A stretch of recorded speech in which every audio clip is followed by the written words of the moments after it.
Have you ever noticed how the smallest habits you repeat each morning quietly shape the entire direction of your life without you realizing it?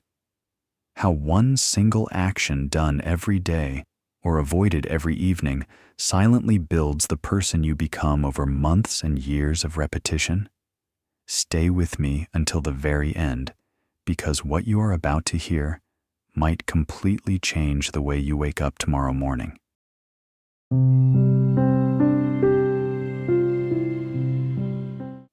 There was a man named Daniel who had everything most people spend their entire lives dreaming of achieving in terms of stability and comfort.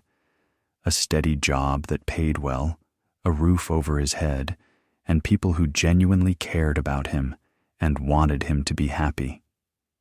But every single morning, without exception, he woke up feeling angry at the world and resentful about having to face another day of existence. Not because something terrible had recently happened to him, but because his mind had slowly learned to see only what was missing from his life. Daniel was 35 years old and worked as an accountant in a city that never slowed down or gave anyone time to breathe deeply. His days were completely predictable, his income was stable enough, and his life was objectively fine by most reasonable standards of measurement and comparison with others. But fine was not how he felt deep inside when he woke up each morning or went to bed exhausted every single night. The moment his alarm went off each morning, his very first emotion was not readiness or calm, but a heavy sense of overwhelming dread. He would lie in bed, scrolling through his phone mindlessly, absorbing bad news and comparing himself to strangers online who seemed happier than him. By the time he finally stood up and walked to the bathroom, his mood was already heavy and dark, like storm clouds gathering overhead. At breakfast, he barely tasted his food because his mind was already replaying yesterday's frustrations and anticipating today's problems before they even happened. His partner Sarah watched this exact same pattern repeat itself every single morning like a sad ritual that never changed or brought any joy. One day over coffee, she asked him a simple question that cut through all his defenses and forced him to face uncomfortable truth.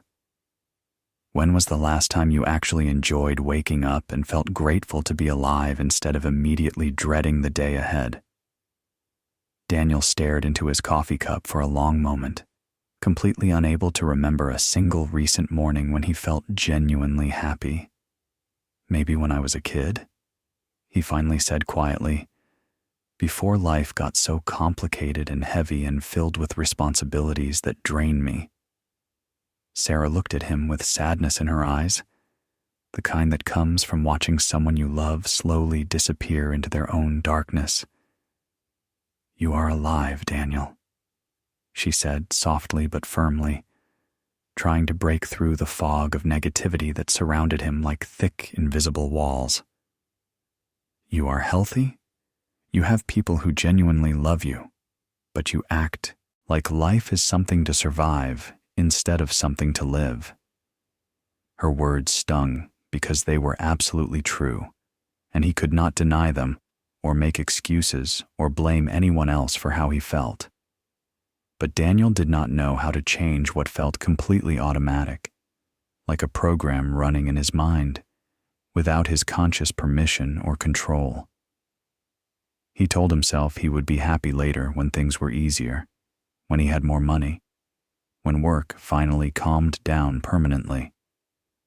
But later never came, because there was always another problem, another stress, another reason to postpone happiness until some imaginary perfect future that did not exist. His sleep worsened significantly, his energy dropped lower each week, and even genuinely good news could not lift the heavy fog in his troubled mind. One evening after another silent dinner, Sarah said something that shook him to his very core and made him realize how serious things had become. Daniel, I love you deeply, but I cannot keep waking up next to someone who hates waking up and drags me into that darkness. That night, he lay awake staring at the ceiling for hours, asking himself a question he had avoided for years out of fear and shame. When did I become this person who cannot appreciate anything? And how do I find my way back to who I used to be? The next morning, Daniel woke before dawn, feeling restless and unable to sleep, so he decided to do something completely different for once. Instead of lying in bed with his racing thoughts and heavy feelings, he got dressed quietly and went for a walk through the quiet city. In a small park near his apartment, he saw an elderly man sitting peacefully on a bench feeding birds with a gentle smile on his face. The man looked to be in his 70s, dressed simply in worn clothes, but he radiated a kind of peace that seemed rare in this world. What struck Daniel most deeply was this simple observation. The man seemed genuinely content with this moment, feeding birds as the sun slowly rose overhead. Daniel sat down beside him on the bench without saying a word at first, just watching the birds and feeling the cool morning air. After a quiet moment passed between them, Daniel finally spoke up and asked the question that had been weighing heavily on his troubled mind. "Can I ask you something personal? You look genuinely happy sitting here alone, and I want to understand how you achieved that kind of peace." The old man chuckled quietly, a warm sound that came from deep in his chest, and turned to look directly at Daniel with kind eyes. "You think happiness is something you find out there in the world, like a treasure hidden somewhere waiting to be discovered, don't you?" Daniel nodded slowly, because that was exactly what he had always believed about happiness and why he was always chasing it without ever catching it. "No, young man," the old man said with certainty. "Happiness is not something you find, but something you practice every single day like a skill." Daniel frowned in confusion, unsure what that meant, or how happiness could possibly be something you practice like playing an instrument or learning a language. The old man asked him a simple, direct question that cut straight to the heart of Daniel's problem, without any unnecessary words or complexity. "What was your very first thought the moment you opened your eyes and woke up this morning before you did anything else at all?" Daniel hesitated for a moment before answering honestly, feeling a little embarrassed to admit the truth out loud to this peaceful stranger sitting beside him. "I thought to myself, here comes another long day I have to get through somehow, until I can go back to sleep tonight." "And what about yesterday morning?" the old man asked gently. "What was your first thought when you woke up then? Was it any different?"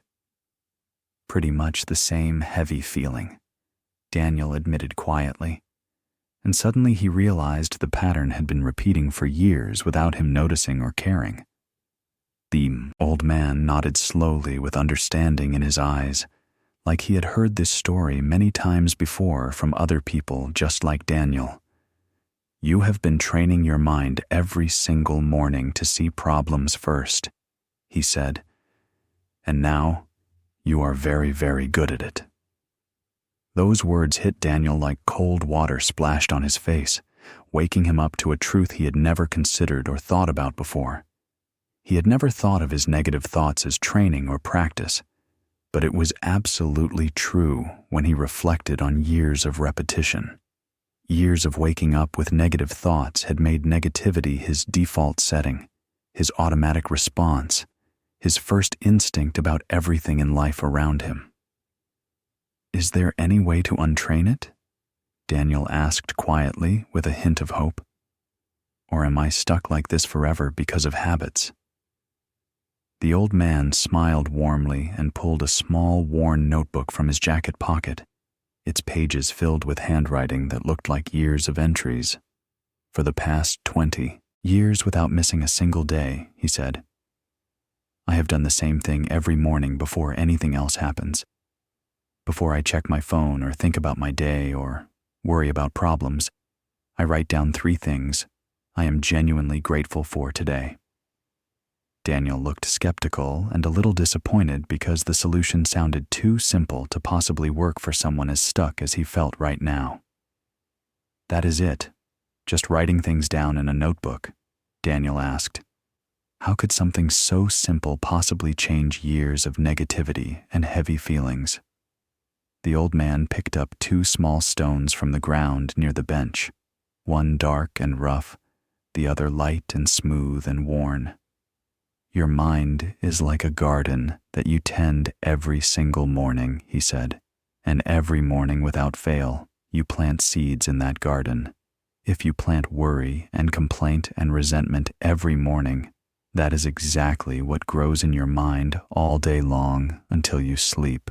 But if you plant gratitude and appreciation and awareness of good things, that grows instead and changes everything you see and feel throughout your day.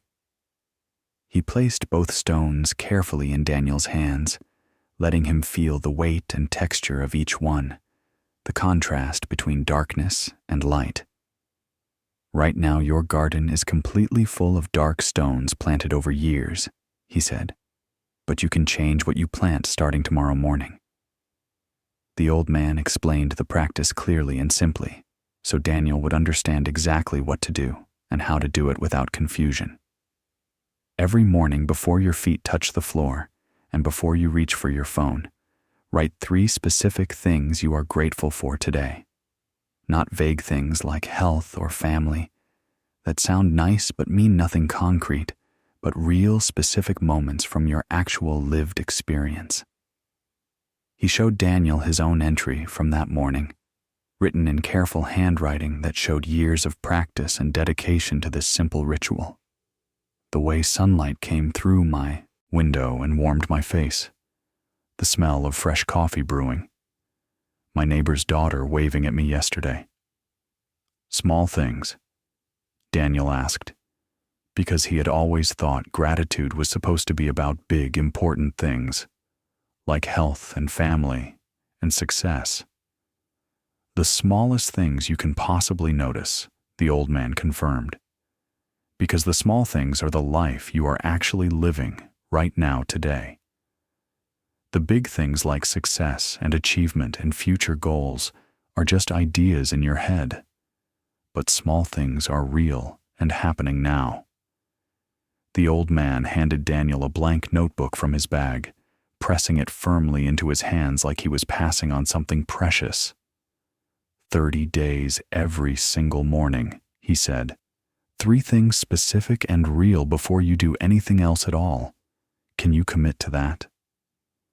Daniel held the notebook and felt something he had not felt in years rising up inside him, a feeling he barely recognized anymore.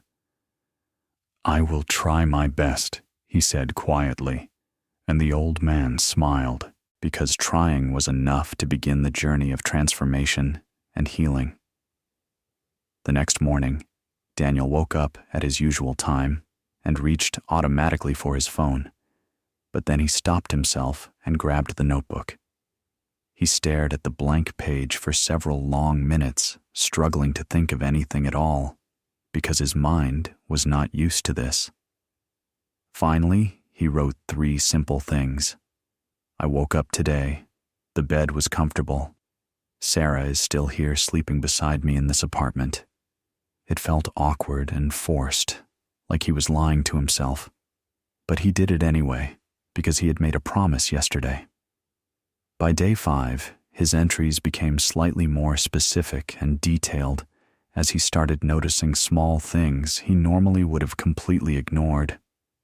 The way Sarah laughed at my joke last night, my coffee was the perfect temperature, no traffic on my commute yesterday morning, surprisingly. He still did not feel different or transformed or happier, but he kept going because the old man said, 30 days, and he trusted that.